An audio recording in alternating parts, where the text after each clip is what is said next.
Voilà, on a terminé la partie sur la MDPH. On va maintenant faire regarder assez rapidement les autres aides qui peuvent être offertes aux parents d'enfants handicapés.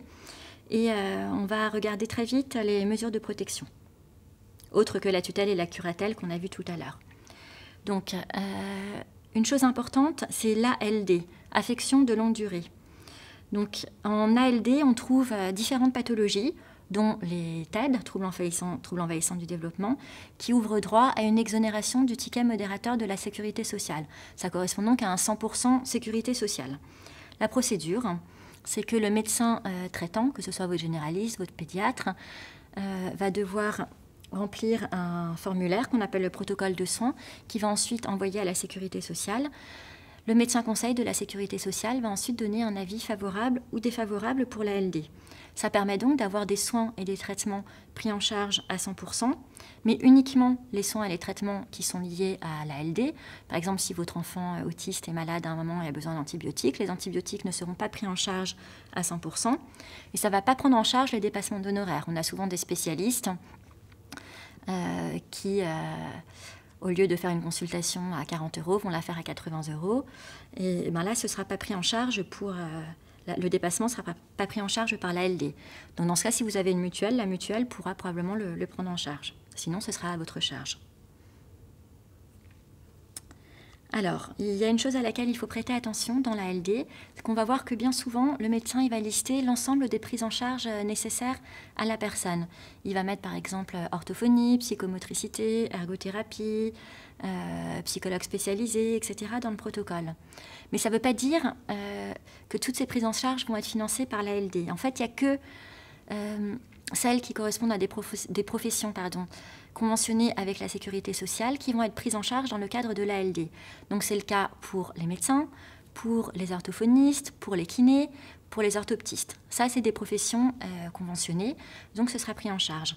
En revanche, tout ce qui est psychologue, ergothérapeute, psychomotricien, il n'y a pas de conventionnement avec la sécurité sociale, donc ce ne sera absolument pas pris en charge dans l'ALD.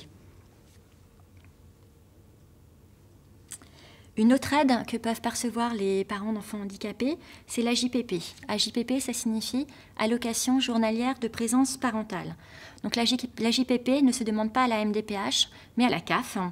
C'est une prestation financière qui va être versée à l'un des parents, voire aux deux parents s'ils en ont besoin chacun ponctuellement, quand ils ont cessé leur travail ou qu'ils ont besoin de diminuer leur activité professionnelle pour s'occuper de leur enfant malade ou de leur enfant handicapé.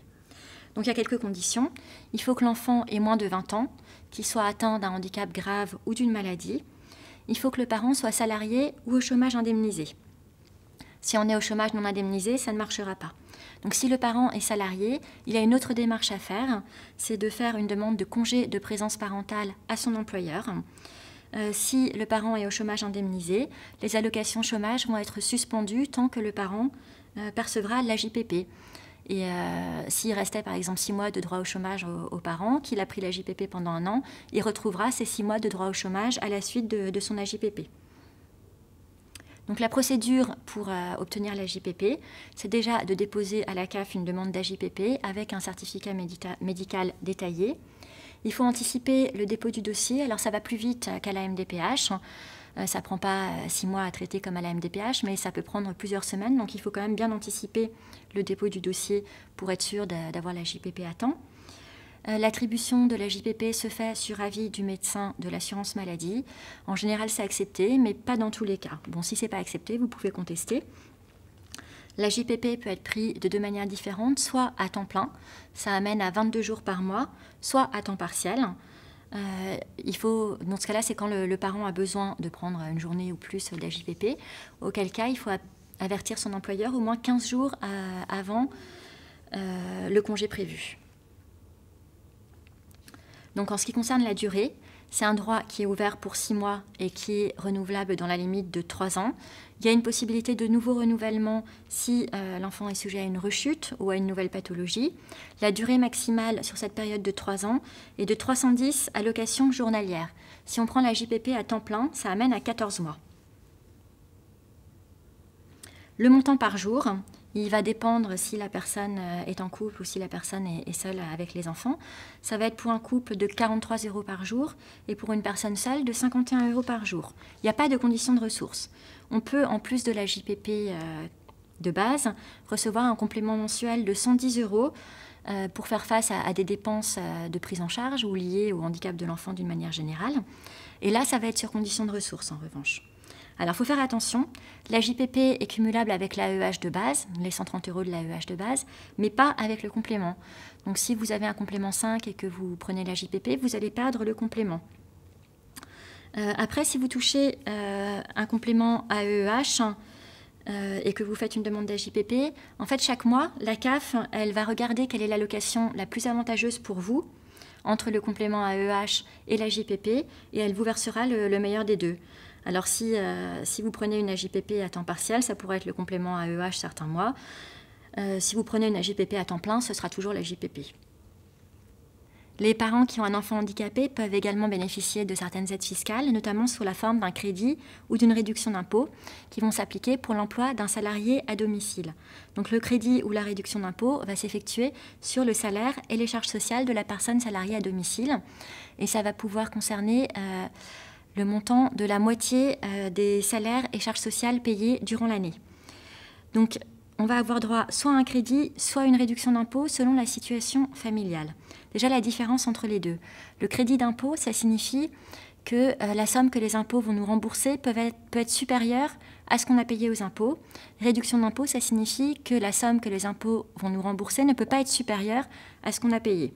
Par exemple, avec un crédit d'impôt, si je paie 1 000 € d'impôt et que je peux prétendre à 2 000 € de remboursement, on me remboursera effectivement ces 2 000 €. En revanche, si je paie 1 000 € d'impôt, que je peux prétendre à 2 000 € de remboursement, avec une réduction d'impôt, on ne me remboursera que 1 000 €. Donc, on va avoir droit au crédit d'impôt si les deux parents travaillent ou sont au chômage, ou si c'est un foyer monoparental, si le parent du foyer travaille ou est au chômage. Dans les autres cas, si l'un des deux ou les deux parents ne travaillent pas ou ne sont pas au chômage, ce sera de la réduction d'impôt. Une autre aide qu'on peut percevoir, c'est une exonération partielle de charges quand on paie en CESU un salarié à domicile. Donc en fait, on doit déclarer chaque mois le salarié à domicile sur le site du CESU et on doit payer des charges sociales sur le salaire.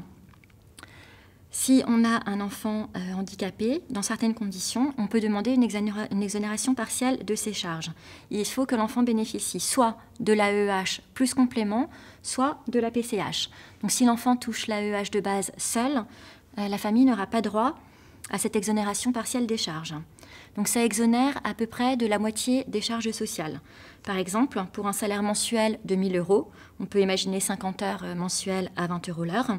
Sans exonération partielle, on aura des charges à 809 € et avec exonération partielle, on aura des charges sociales à 475 €. En dehors de ça, les familles peuvent percevoir des aides sociales facultatives qui vont dépendre de chaque municipalité ou département. Donc pour savoir quelles sont les aides sociales auxquelles on peut prétendre dans son département, dans sa municipalité, il faut se renseigner auprès du centre d'action sociale. C'est en général sous condition de ressources. Un petit exemple à Paris, il y a une allocation de soutien aux parents d'enfants handicapés qui est d'un peu plus de 150 € par mois. Il y a une aide au logement pour les familles ayant un enfant handicapé. Et il y a une aide à l'amélioration de l'habitat, sachant que les plafonds sont supérieurs aux plafonds habituels pour l'aide au logement, etc. Donc ça peut concerner des familles qui ne sont pas concernées par les autres prestations sociales. Il y a ensuite des aides spécifiques pour les fonctionnaires. Il y a une allocation aux parents d'enfants handicapés de moins de 20 ans. Il faut pour ça que l'enfant ait un taux d'incapacité d'au moins 50%, qu'il perçoive l'AEH, ce n'est pas cumulable avec la PCH. Cette allocation est d'un montant de 158 € par mois. Il y a quelques autres aides possibles pour les fonctionnaires, comme la participation aux frais de séjour dans des centres de vacances spécialisés ou dans des centres de vacances agréés et Gîtes de France.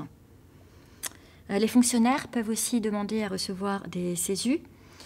Ce sont des CESU pour la garde d'enfants de 0 à 6 ans que vous pouvez éventuellement utiliser pour les frais de vos enfants handicapés.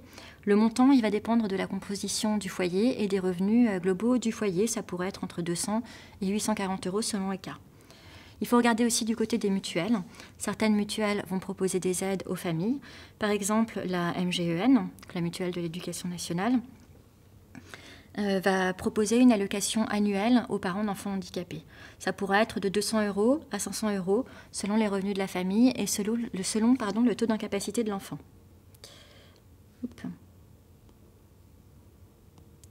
Du côté du secteur privé, il y a aussi des aides qui sont possibles, notamment dans les grandes entreprises. Donc il ne faut pas hésiter à aller interroger la DRH de son entreprise, le comité d'entreprise, etc. Donc du côté du comité d'entreprise, on peut avoir différentes prestations, c'est très variable selon les comités d'entreprise. Ça peut être l'octroi de CESU prépayés, ça peut être de l'aide au séjour, etc. Si vous êtes dans une grande entreprise qui a une cellule handicap, elle pourra peut-être aussi vous proposer des aides. On a vu certaines familles, par exemple, obtenir des aides pour l'achat de matériel pour l'enfant. La mutuelle peut aussi, dans certains cas, proposer des aides. C'est différents types d'aides, des allocations pour les parents d'enfants handicapés, des aides à l'aménagement du logement, voilà. Il faut voir selon les mutuelles. On peut aussi regarder du côté des caisses de retraite et de prévoyance. Certaines peuvent accorder des aides financières assez importantes. C'est très peu connu, mais on a vu aussi certaines familles obtenir des aides de plusieurs milliers d'euros annuels. Alors, un petit point en plus que je voulais traiter, mais qui n'avait pas vraiment sa place ailleurs dans la présentation, c'est le mandat de protection future. Donc le mandat de protection future, il va permettre à la famille d'organiser à l'avance la défense des intérêts de l'enfant qui est malade ou handicapé. Donc c'est surtout voilà, si les parents viennent à décéder ou s'ils ne sont plus capables pour une raison ou une autre de s'occuper de l'enfant, on peut décider de la manière dont la personne ainsi que ses biens seront protégés. Donc en fait, ça revient à désigner des mandataires pour la protection de la personne et pour la protection des biens. Ça peut être des mandataires séparés, différents, ça peut être le même mandataire pour les deux. Donc ce mandat de protection future prend la forme d'un contrat qui indique l'étendue des pouvoirs du mandataire. Un mandat pris par des parents pour leur enfant, il doit forcément être notarié. Il peut être révoqué ou il peut être modifié tant qu'il n'a pas commencé à prendre effet. Voilà, donc on a terminé cette petite partie. Maintenant, on va passer à la partie assez importante et assez imposante aussi sur la scolarité.